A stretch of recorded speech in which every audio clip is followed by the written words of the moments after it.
அப்போ கிரகங்கள் எப்படி ஃபார்ம் ஆகுது, ராசி மண்டலம் என்ன அப்படின்னு அந்த ஃபார்மேஷன் ஆகுது கிரகங்கள். இப்போ அதுதான் நான் சொல்கிறேன், அதுதான் வந்து இந்த சோலார் சிஸ்டம் வந்து நல்லா தெரிஞ்சுக்கணும் நமக்கு. சூரியனை வந்து என்னென்ன கிரகங்கள் சுற்றிக்குது.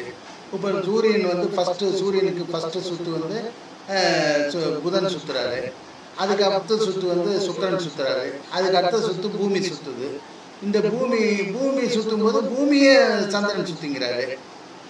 அப்போது இந்த உள்வட்ட கிரகங்கள்னு சொல்கிறது வந்து என்னென்னா இந்த சுக்கிரன், புதன், சந்திரன் இவங்கெல்லாம் வந்து உள்வட்ட கிரகங்களாக கருதப்படுகிறது அப்படின்னு கணக்காகுது.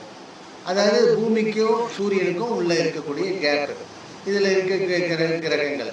ஆனால் பூமிக்கு வெளியே இருக்கக்கூடிய கிரகங்கள் அப்படி வெளிவட்டம், பூமிக்கு வெளிவட்டத்தில் செவ்வாய், அடுத்து குரு, அடுத்து சனி.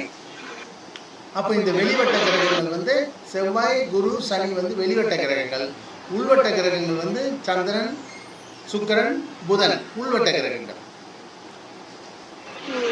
சூரியனும் உள்வட்ட கிரகங்கள் படிக்கணும். அப்போ உள்வட்ட கிரகங்கள் வந்து கொஞ்சம் வேகம் அதிகமாக இருக்கும் சுற்றுறதுல, வெளிவட்ட கிரகங்கள் வந்து வேகம் கம்மியாக இருக்கும். ஏன்னா அதனுடைய சர்க்கம்பரன்ஸ் பெருசு இல்லையா, சூரியனை சுற்றி வரக்கூடிய பாதை.